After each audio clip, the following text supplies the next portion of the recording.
It's T and Bob, No Followers Podcast. Enjoy this episode. That's all business. All Tips, the time? Tricks, hacks, tidbits, tiddlywinks, Morsels. morsels to help you transform your life, your business, your mindset, your day. Wow. Yeah, it's a big commitment. I think I need to watch this a few times. Check it out. Comment, follow, like, subscribe. Enjoy.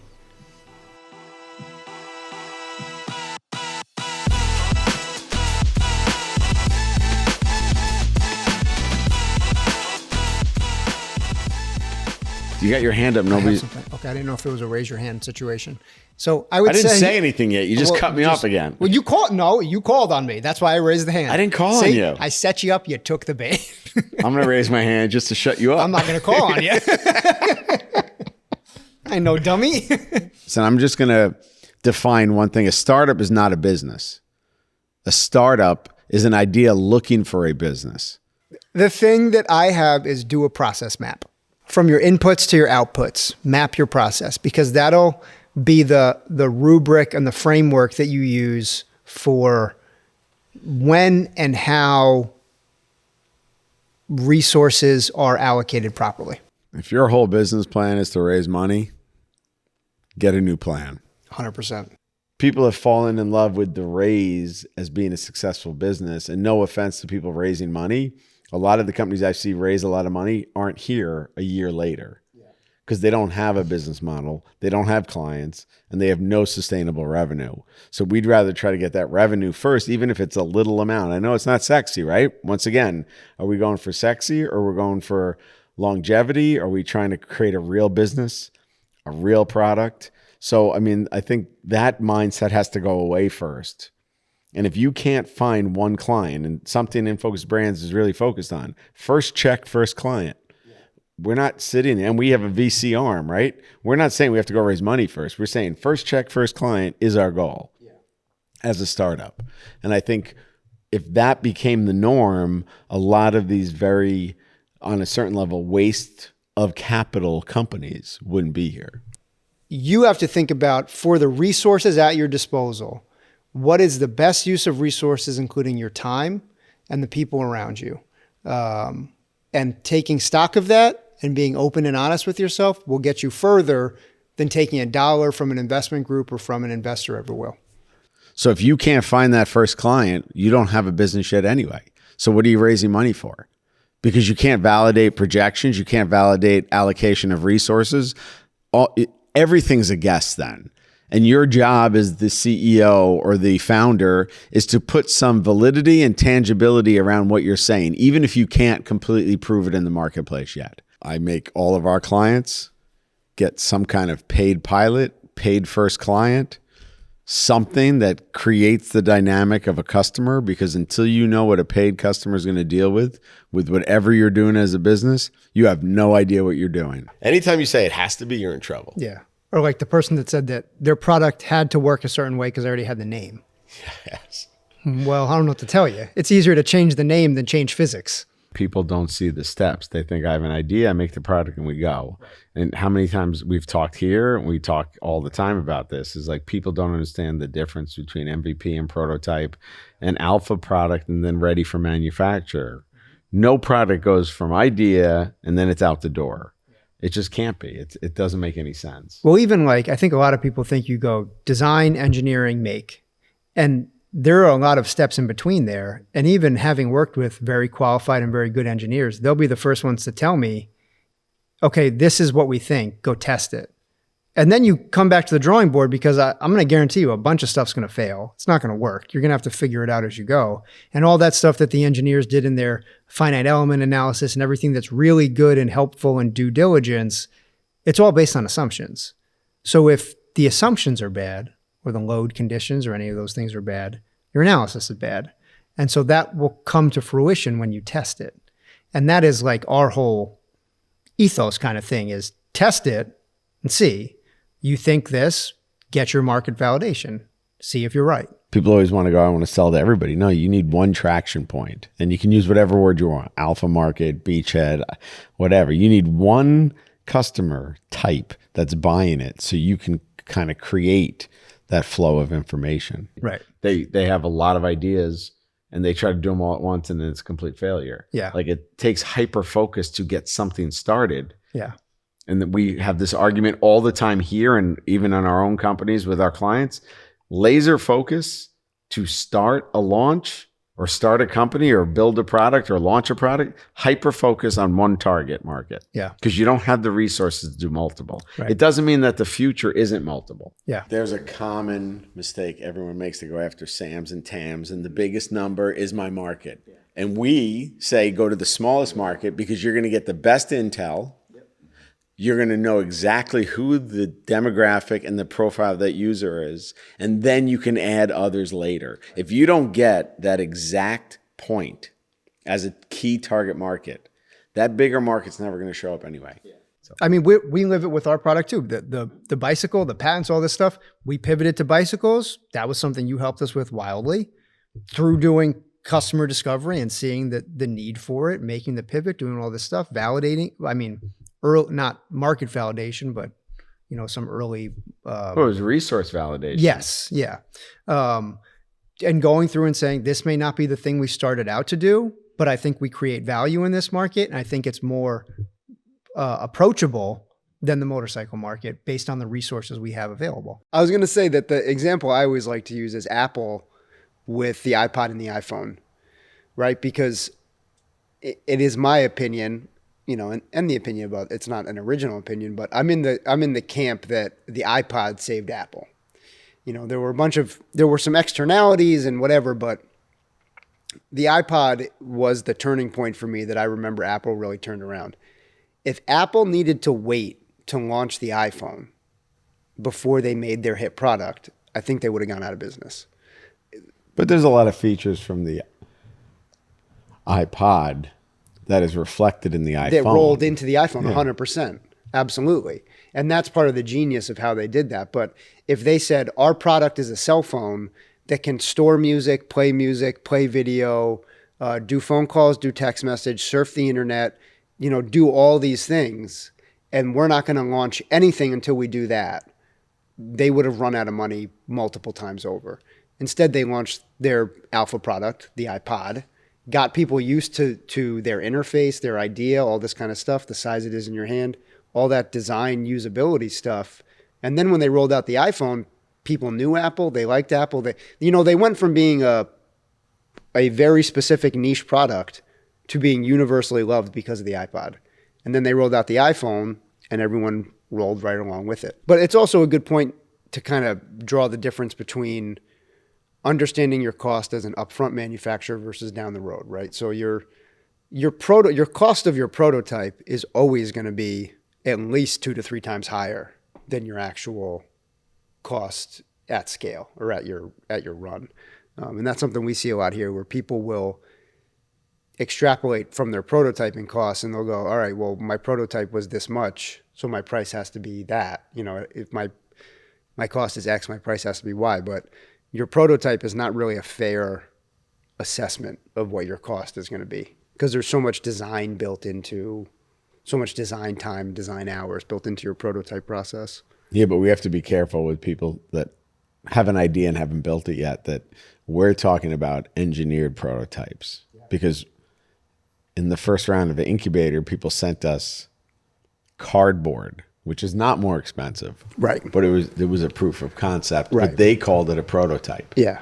Right. So we just have to be really clear so people understand what we're talking about. We're talking about after we've touched it and engineered it to a physical shape, not just the cardboard or the drawing, right? Yeah. So again, I think the quickest way to raise money is to get to revenue, get $1 from something, and build that team out. So yeah, and the media is about hype, right? And they always talk about how much money they've raised. They rarely follow those to failure. So you hear about the raises, do some research, see all the people that had a lot of media about all the money they raised, and see where those companies ended up. Because a lot of them are not sustainable. They're not even operational anymore. So I think as a founder, there's also a realism that has to come into conversations. And if you have people just around the table or around you just hyping you up, get some other people I mean, part of what we do here is not just shoot everybody's idea down. It's to kind of figure out the right answer for all of us. And that's the difference between what we do here and what some other programs do, because our money's on the line every day, right? We can't just partner with everybody and make this magical money appear. Yeah, and that's part of your team too. So your team, I mean, we were talking about this previously, in another time, but part of your team isn't just the people that you work with day in and day out. It's your board of advisors. It's your extended network. It's the people that you go to with questions and problems to help get you to the next level. Being surrounded by the right people is worth its weight in gold. We all have vested interest in our business enterprises, and a lot of our feelings about ourselves sometimes are tied, but you do have to separate business and personal. And I think, understanding that allows you to be more open and collaborative. If you don't have that this is all about me and my ego and my vanity, right? Right. But the failure part is, are you open to actually listening to market intel to make changes, right? It doesn't mean shut down your business. Sometimes it does, though. It does. Sometimes you just got to cut it and move on and come up with another idea. The thing that matters, especially for product, is getting that product market fit and getting that feature benefit alignment. Because we have a client partner right now that constantly wants to add new features with no knowledge of whether or not it brings any added value to his target market. But he wants to add them because it's what he wants and because that's what's driving him. And we have to frequently remind him, the goal of this exercise is to get product in front of who you think your target market is and see what matters to them and make sure we have feature benefit alignment. The more things you throw out there is going to increase your development cost, increase your production cost, increase your logistics and shipping cost, but also muddy the water so that you don't have that kind of control variable set of things to see what matters to your customer. He is the origin of his product. But once you have that prototype, the goal is get it in front of your intended market, test it, and see if you're right or wrong. See what matters to them. Remove yourself and your thoughts and opinions from the equation and test it with data. The hard part is all the time is you have to be willing to be disproved. We live in a world where we try to get everything with our bias and opinion to prove what we're saying. Be open to being disproved and being able to take a stand. That's the other thing. Part of this is if you're an owner and you're constantly just agreeing to everybody who's ever across the table from you, get a backbone. You have to take a stand. It doesn't have to be right, but you have to back up the stance. And I think that's what we look for in our interviews.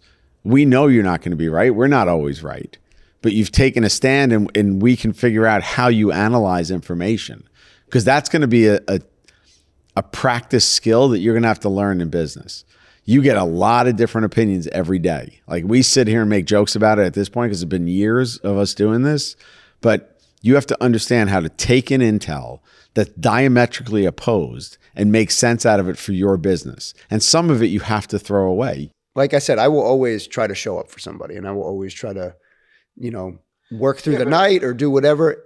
And that may be my tragic flaw. Well, it's not a tragic. We all show up and do our job because we care about what we're doing. And hopefully you care about the people you're working with and for. Yeah. And it's usually with, right? Because everything's a partnership.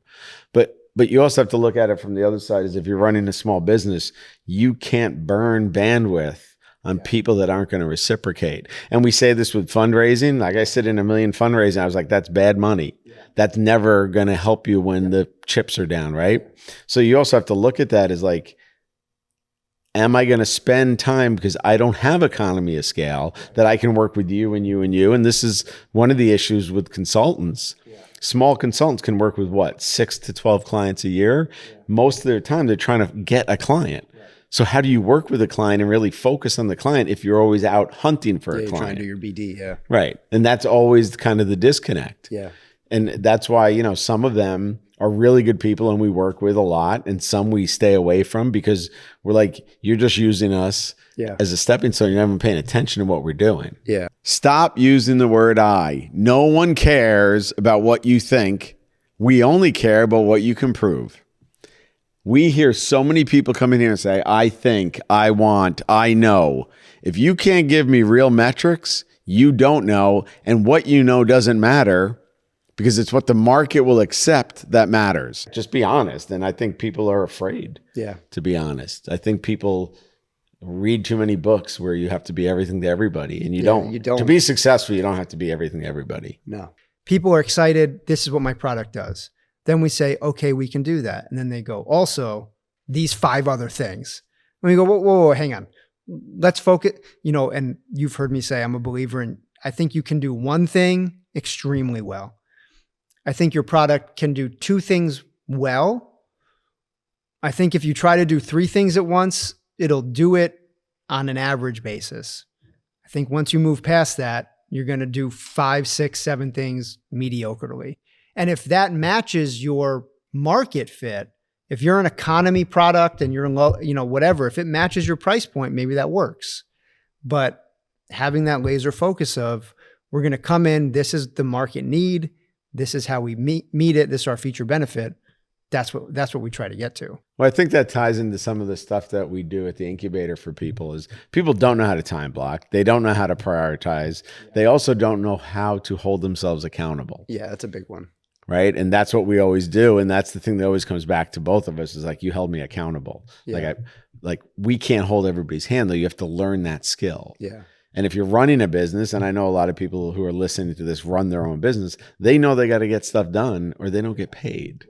Right. There are other places where they have economy of scale and you can float for a while without really delivering. And in certain industries, you can float forever without doing anything. Right? But that's not the world of small business. And that's not the world of a beginner inventor. I don't care how phenomenal your invention is. Yeah. But I'm going to attack the thing about passion because passion alone does not make you successful. Passion is a great starter. It's a great attractor of other people. I think you need commitment. You need vision. You need to be able to back it up. And you need to be able to get run over and pick yourself back up. And some people describe that as grit, right? I always describe it for the people that typically get run over and get back up, which including the 2 of us, right? 100%. Yeah. It's about the vision that we know we have to get somewhere. If you're going to be in development for another 5 years, again, is the runway equivalent to what the takeoff is going to be? If you got 5 years of runway and your burn rate is $1 million a year, and your projected market is $200,000 a year, doesn't really make a ton of sense. We'll just do the math. Yeah. 25 years to pay it back. Yeah. Follow with the numbers. no profit. Yeah. The biggest problem there is, and you read books and they give you this very clean roadmap, and then the heavens open up and you have a successful business. The problem is business, like everything else in life, isn't static. It's constantly shifting and moving. So whatever worked for you isn't going to work forever. It's got to change. If you have the bandwidth to be able to sit on inventory and not move it, then that's your risk profile. But for the most part, focus on validation. And if you're pre-revenue talking about inventory, yeah, forget it. The other things people never think about is all the risk you have in inventory. You have the storage costs, and then you have to insure that because things happen. So your insurance is usually based on your revenue for the year, right? So if you say, oh, I just need to be insured for blah, blah, blah, and then you go, I need $400,000 worth of product, you better be insured for $400,000 in revenue for the year. And then so now if you don't sell all that, not only are you sitting on the product, the inventory, and the WIP, you're sitting on all the overhead that comes with, like the storage costs, the insurance, all the other stuff that comes with housing it and not selling it. So our view is always, until you get sales orders for one thing, keep your inventory low and then order based on that inventory. There's always more work. Like the idea of once I do this, then there's less work. I mean, maybe at a certain point that is true. But if you are at startup stage, you are not close to that point. And that's just the reality of it. You got a ways to go to get to that point. I hope you get there, but don't be going to bed at night hanging your hat on, I just need the magazine. I just need Kim Kardashian to post about my thing. I just need that. You don't. You need a series of wins, like you're saying, with the back end to execute on those things to capitalize on it. So I think you brought up something that's kind of important. We run in a lot of different industries, a lot of different groups. We deal with a lot of investors, billionaire status and whatever. For the most part, those people work harder than everybody else because they understand what it took to get there and they want to hold on to it. I've never seen truly successful people take step back if their life didn't change for some reason. Like, maybe they just want to retire and enjoy whatever they have. But if they're still driven to be successful, they're working as hard, if not harder, than most people in your life. yeah. All right. Well, you want to wrap her up for now? Wrap her up. Did we ever Bite start? size? I guess. I don't know. Hopefully someone hit record. Okay, we'll wrap. All right. Thank you for listening, watching, and subscribing to No Followers Podcast. We'll see you next week.